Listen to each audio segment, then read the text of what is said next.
साथियों, हमारा घर यानी ये जंगल अब बाहर के लोगों के नजर में आ गया है और वे लोग इसे बर्बाद करने के कई प्रयास कर रहे हैं। जी सरदार, हमारे पूर्वी इलाके के सारे जंगलों को काट कर हमारे कबीले के सारे लोगों को मार डाला है। जी सरदार, उन लोग को जंगल काटने से रोकना पड़ेगा, नहीं तो वो हम सबको एक एक करके मार डालेगा। तुम दोनों बिल्कुल सही बोल रहे हो। अब जो भी बाहरी लोग हमारे इस जंगल को विनाश करने के मकसद से आएगा, उसे किसी भी तरह से इस जंगल को विनाश करने से रोकना पड़ेगा। जी सरदार।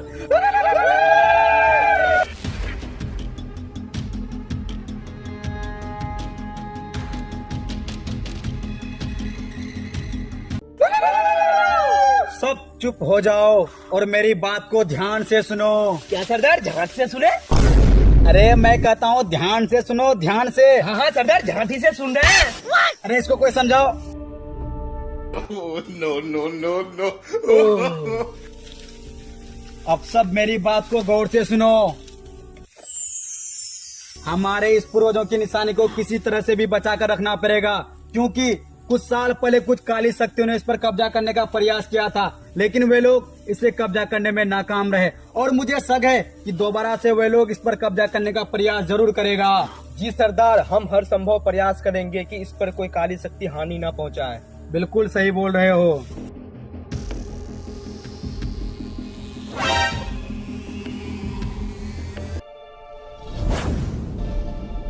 लगता है हमारे आसपास कोई है।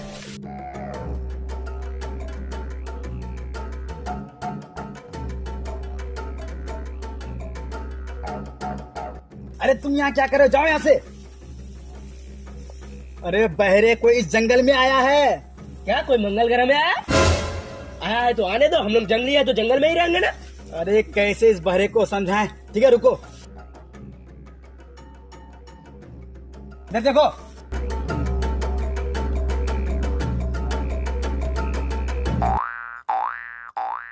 अरे कैसे इसको समझाएं? रुको।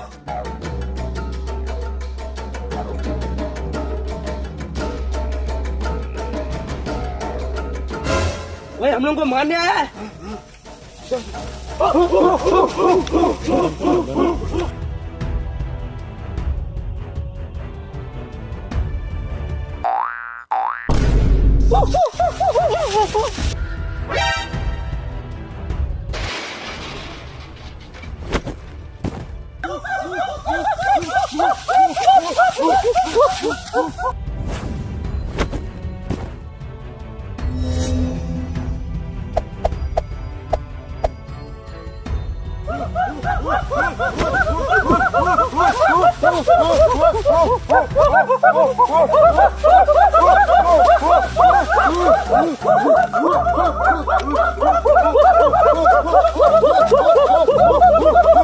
सब चुप हो जाओ।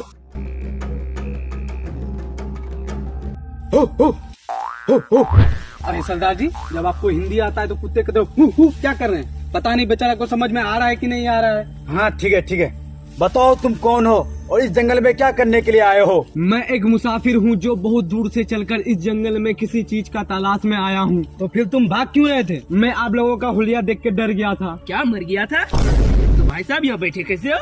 अरे तुम इनकी बातों पर ध्यान मत दो, ये थोड़ा बहरा है। बताओ यार, तुम किस चीज की तलाश में आए हो? देखिए हमारे गांव में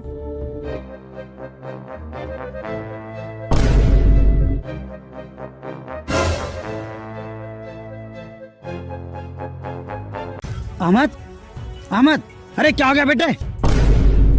अरे इसका मुंह से तो खून निकलता है, इसको जल्दी घर ले आना पड़ेगा।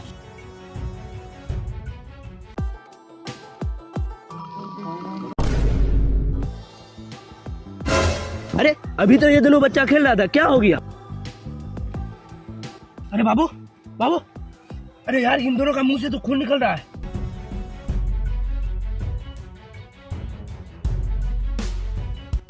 अरे क्या हुआ रे बेटा? क्या हुआ रे? अरे इसके मुंह से तो ठीक मेरे बेटे जैसा ही खून निकलता है। पता नहीं पूरे गांव के बच्चों को क्या हो गया है, सबका मुंह से सिर्फ खून ही खून निकलता है। अरे हाँ चुलवा भाई, ये रोग तो गांव में तेजी से फैल रहा है। अगर इसे ठीक समय पे रोका ना गया ना तो सारे बच्चे मर जाएंगे गांव के। तुम बिल्कुल सही बोल रहे हो। अब क्या होगा चमरू भाई? हाँ एक उपाय है, ये बात किसी को शंभू बाबा तक पहुँचाना पड़ेगा। सुनने में आया कि वो बहुत ज्ञानी है। फक्कू भाई एक काम करते, हम ही चलते हैं। चलो चलो चलो। देखिए बाबा जी हमारे गांव के बच्चे को क्या हो गया है।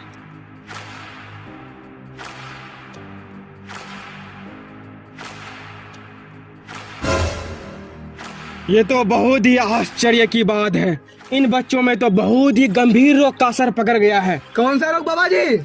बड़े दुख के साथ बताना पड़ता है बालक, इन बच्चों में तो मुट्ठी का असर पकड़ गया है। अरे बाबा जी ये बच्चा कैसे मूड मार सकता है? बालक तुम जो मूड मारने का सोच रहे हो वो नहीं जो आजकल तुम कच्चे में जाके करते हो, ये वो मूड का असर है जो कि कुछ साल पहले कौवामारी गांव में हुआ था, जिसके वजह से पूरे गांव तबाह वो बर्बाद हो गया था। तो बाबा जी अब कैसे कैसे क्या होगा, हमारे बच्चों को कैसे बचाया जाएगा? बाबा जी बताइए।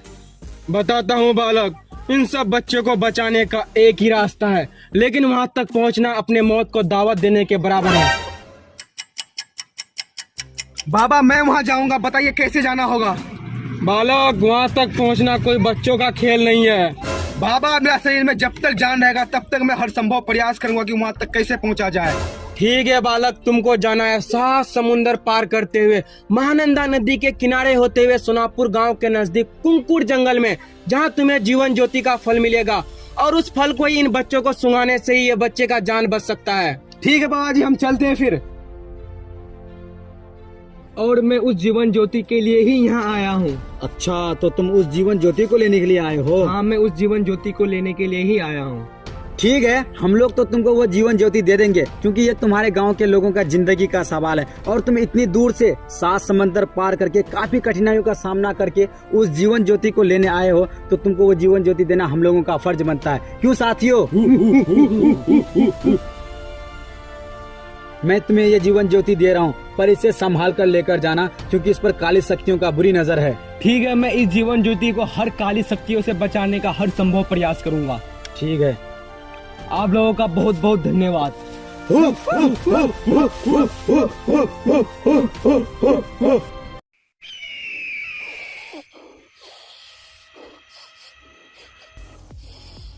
ये तो जीवन ज्योति का सुगंध है, लगता है कोई जीवन ज्योति को इस जंगल से लेकर गुजर रहा है।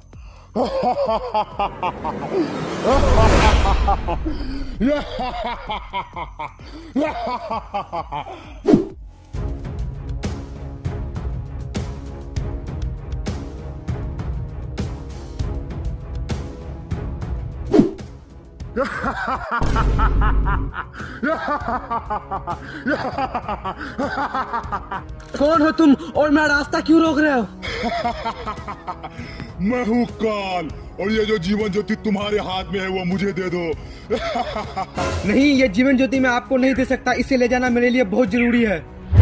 अच्छा, तो तुम मुझे ये जीवन ज्योति नहीं देगा? नहीं, मैं यह आपको हरगिज नहीं दूंगा। देख, ये जीवन ज्योति मुझे दे दे, नहीं तो मैं ये तुम्हें भस्म कर दूंगा।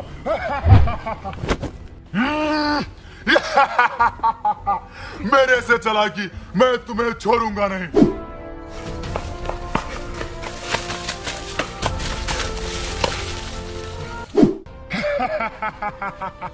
तो तुम मुझसे भागने का कोशिश कर रहे हो, शायद तुम मेरी शक्तियों से वाकिफ नहीं हो। मैं हूँ काल, इस पूरे ब्रह्मांड के काली शक्तियों का बेताज बादशाह। ये जीवन ज्योति मुझे दे दे, नहीं तो मैं तुम्हें यही मार डालूंगा। जब तक मेरा शरीर में जान रहेगा तब तक मैं इस जीवन ज्योति को बचाने का कोशिश करूंगा। तो सारे फसाद का जरिए तुम्हारा शरीर है, चलो मैं इसे ही खत्म कर देता हूँ। ना रहेगी बांस, ना बजेगी बांसुरी।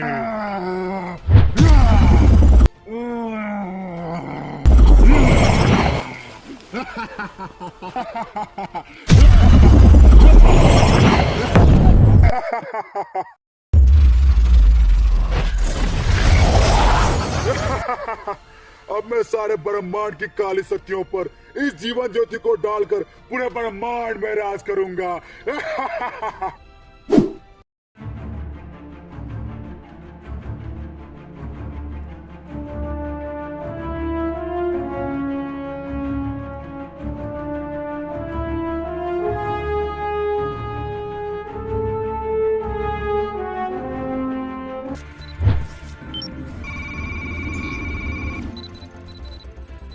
अरे बेटी चोद, तुमको कोई काम धंधा नहीं मिल रहा है रे, खाली लैपटॉप लेके टिप टाप करते रहते हो। अरे दादाजी, आप बिना कहाँ से आके टपक जाते हैं और मेरे काम में डिस्टर्ब डाल देते हैं। जाइए यहाँ से, जाइए। अरे शाला, ये टिप टाप तुम्हारा कौन काम है रे? शाला दुकान जाओ और दुकान से मेरे लिए एक बीड़ी का बंडल लेके आओ। सुबह से मेरा टॉयलेट क्लियर नहीं हो रहा है। भाग बुराऊ, हमको और कोई काम नहीं मिलता है जो तुम्हारा टॉयलेट निकालने के लिए बीड़ी लाने जाए। भाग। अरे बेटा, मेरा परिस्थिति को समझा करो दी। पता नहीं साला कहाँ से आया था। दीजिए पैसे, दीजिए। हटिए।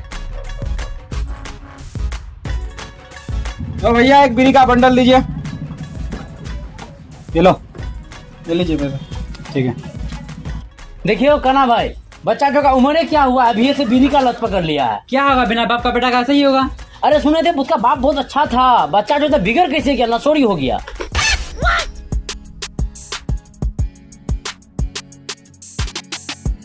ये लीजिए आपका बीड़ी का बंडल।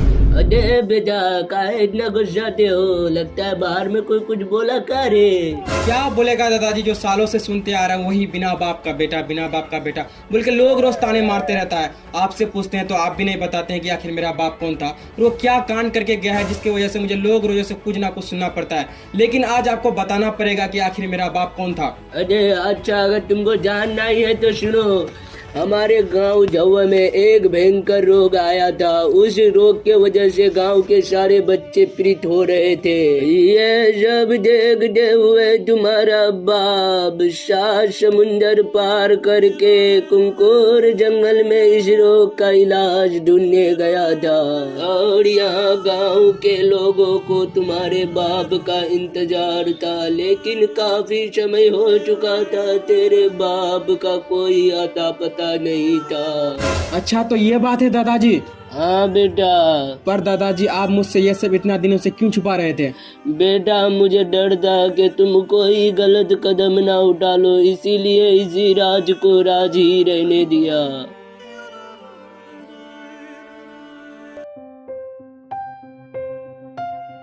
पिताजी का उस जंगल में क्या हुआ होगा, इस बात का पता किसी को भी नहीं है।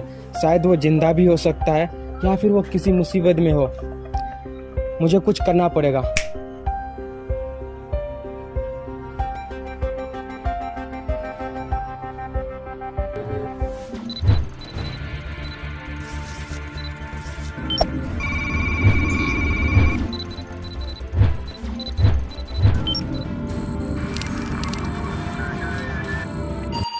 यस,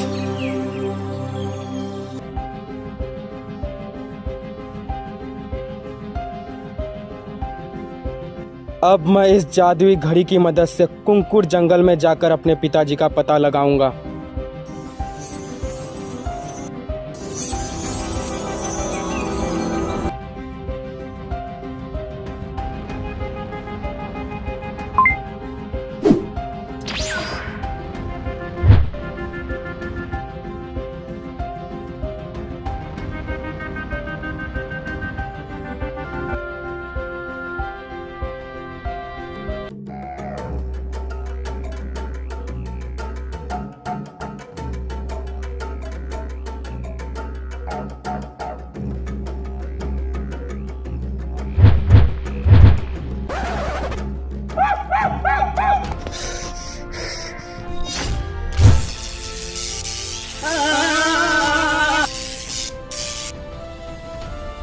कौन हो तुम और हमारे कबीले के लोगों को क्यों मार रहे हो? क्योंकि तुम लोगों ने मेरे पिताजी को मार डाला है। अरे नहीं नहीं नहीं, हम लोगों ने किसी को नहीं मारा है। आज से 15 साल पहले मेरे पिताजी इस जंगल में जीवन ज्योति लेने आए थे, लेकिन वो इस जंगल से दोबारा वापस घर नहीं गए। अगर तुम लोगों ने नहीं मारा है तो कौन मारा है? 15 साल पहले। अच्छा, तो तुम उस भले इंसान का बेटा हो जो अपने गांव वाले को बचाने के लिए इस जंगल में जीवन ज्योति लेने आया था। हाँ, मैं उसी का बेटा हूँ, लेकिन मेरे पिताजी कहाँ है? अरे बेटे, मैंने तो तुम्हारे पिताजी को यहाँ से जीवन ज्योति देकर भेजा था, लेकिन रास्ते में काल ने उस पर हमला करके उसे मार डाला और उस जीवन ज्योति को कब्जा करके हमारे कबीले के लोगों को एक एक करके मार रहा है। तो बताइए वो काल मुझे कहाँ मिलेगा? वो काल तुमको इस जंगल के उत्तर दिशा में मिलेगा।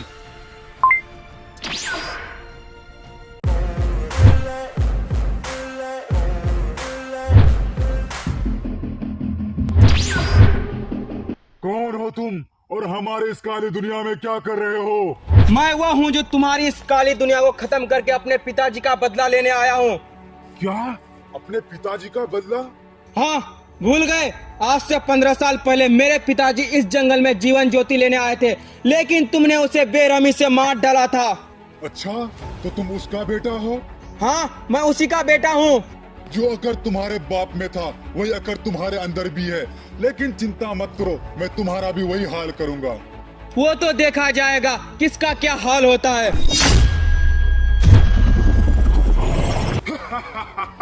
शायद तुम्हें मेरी शक्तियों का अंदाजा नहीं है।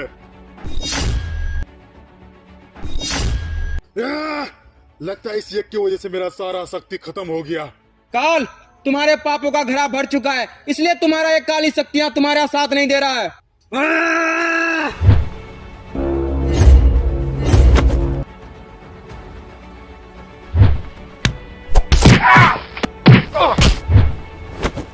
काल, अब तुम्हारा मौत निश्चित है।